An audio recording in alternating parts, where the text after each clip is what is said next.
आज हम अपने इस लेक्चर में माइकल एडिशन के बारे में डिस्कस करेंगे।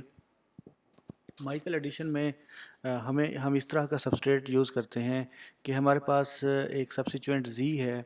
Z is attach with unsaturated alkene, carbon carbon double bond. This Z में be ketonic functionality, this Z में बी एस्टर, नाइट्रो और सियानो ग्रुप। और इस केस में रिएक्शन इस तरीके से होता है कि कोई भी न्यूक्लियोफाइल इस बीटा कार्बन पे, अगर हम इनको इस कार्बन को नंबर दें तो this is directly attach with functional group alpha carbon atom, next two is beta carbon atom.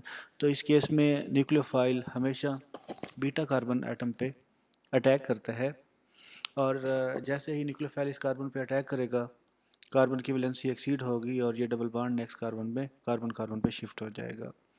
और इसी तरीके से carbon to oxygen double bond oxygen की फेवर में ब्रेक होगा और उसके रिज़ल्ट में ऑक्सीजन पे नेगेटिव चार्ज आ जाएगा। उसके बाद ये negatively charge oxygen atom proton pick करती है और यहाँ पे अगर हम यहाँ से ओवरऑल यहाँ से यहाँ तक रिएक्शन को देखें तो न्यूक्लियोफाइल या जो एडिंग स्पीशी है वो एटम नंबर 1 पे ऐड हो रही है। और हम अगर इसको नंबर दे दें, इस कार्बन को नंबर करें 1, 2, 3 और ऑक्सीजन को 4 करें, तो एक species carbon number atom number 1 पे ऐड हो रही है और इस केस में जो दूसरी स्पीशी है जो कि हाइड्रोजन है वो एटम नंबर 4 पे ऐड हो रही है। इस तरह के हम रिएक्शन को 1,4 एडिशन का नाम भी देते हैं। अल्टरनेटिवली ये एक नेम रिएक्शन है जिसे हम माइकल एडिशन का नाम देते हैं।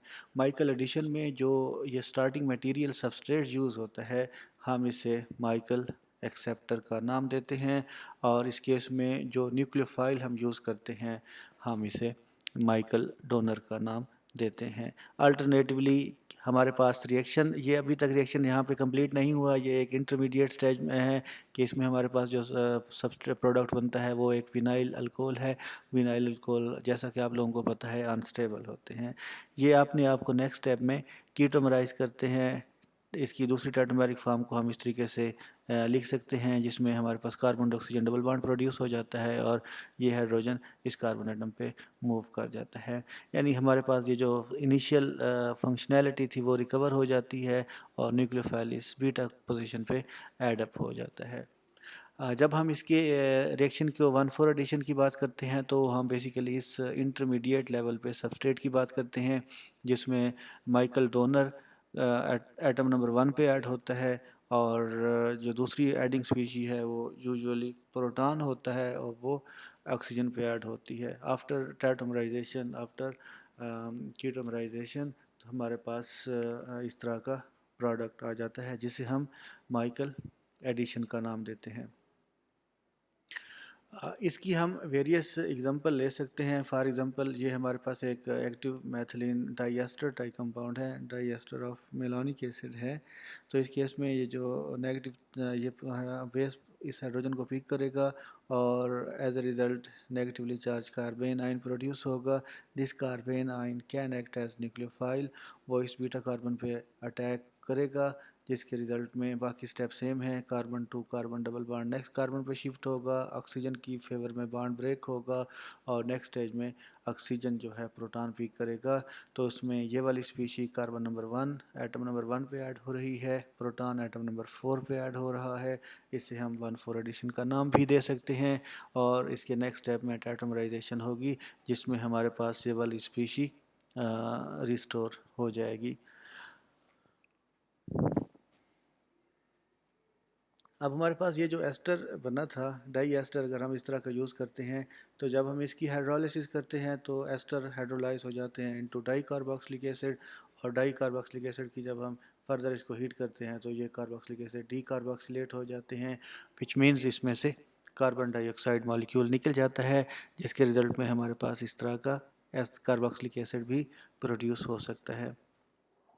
इस तरह के रिएक्शंस हम cyano substrate alpha beta unsaturated cyano nitrile compound के साथ भी रिएक्ट कर सकते हैं। इस केस में न्यूक्लियोफाइल बीटा कार्बन पे अटैक करेगा, ये कार्बन नेक्स्ट कार्बन की तरफ मूव करेगा और carbon to nitrogen triple bond nitrogen की फेवर में ब्रेक हो जाएगा, और नेक्स्ट केस में ये जो हाइड्रोजन है वो नाइट्रोजन पे एड अप हो जाएगा। अब इस केस में भी आप देख सकते हैं कि ये जो एडिंग न्यूक्लियोफाइल है जिसे हम माइकल डोनर का नाम देते हैं, वो एटम नंबर 1 पे ऐड हो रहा है, और दूसरी एडिंग स्पीशी है वो एटम नंबर 4 जो कि नाइट्रोजन है उस पर ऐड अप हो रही है। तो अगेन दिस इज़ 1,4 एडिशन, और इसकी आफ्टर एटमराइजेशन हमारे पास इस तरह का प्रोडक्ट आ जाता है। सिमिलरली हम इस तरह का रिएक्शन नाइट्रो कंपाउंड के साथ भी शो कर सकते हैं। न्यूक्लियोफाइल इस बीटा कार्बन पे अटैक करेगा जिसमें नाइट्रो कंपाउंड मौजूद है, ये carbon next carbon to nitrogen bond की तरफ मूव करेगा, nitrogen to oxygen double bond oxygen की फेवर में ब्रेक हो जाएगा। तो इस तरह की हमारे पास स्पीशी प्रोड्यूस होती है। Next proton negatively charge oxygen atom pick करेगा और हमारे पास इस तरह का स्पीशी प्रोड्यूस हो जाती है जिसमें न्यूक्लियोफाइल एटम नंबर 1 और प्रोटॉन एटम नंबर 4 पे ऐड होता है। That's why this is 1,4 addition. After tautomerization हम इस तरह का प्रोडक्ट हासिल कर सकते हैं। सिमिलरली अगर हमारे पास इस तरह के cyclic alpha beta unsaturated ketones हैं जिसे हम 1,4 डाइक्योनोन्स का नाम देते हैं, 1,4 क्योनोन्स का नाम देते हैं, 1,4 बेंजोक्योनोन का इनको हम नाम दे सकते हैं। तो इसमें सियानो कंपाउंड जहाँ पे अटैक करेगा ये वाला bond next carbon to carbon किस साइड पे शिफ्ट होगा और ये carbon to oxygen double bond oxygen की फेवर में ब्रेक होगा, और आफ्टर पिकिंग ऑफ प्रोटॉन ये ऑक्सीजन जो है वो प्रोटॉन पिक करेगी। तो हम इस तरह का जहाँ पे सबस्ट्रेट प्रोडक्ट लिख सकते हैं। आफ्टर एटमराइजेशन हमारे पास इस तरह का प्रोडक्ट आ जाएगा। तो इस बेंजोक्योनोन में एक और अल्फा बीटा अनसैचुरेटेड कीटोन मौजूद है, तो सियानो कंपाउंड इस पर अगेन अटैक करेगा, सेम रिएक्शन रिपीट होगा। तो हम इस तरीके से ये डाइसियानो कंपाउंड भी हासिल कर सकते हैं। इस तरह के रिएक्शंस को हम नॉर्मली माइकल एडिशन या 1,4 एडिशन का नाम देते हैं।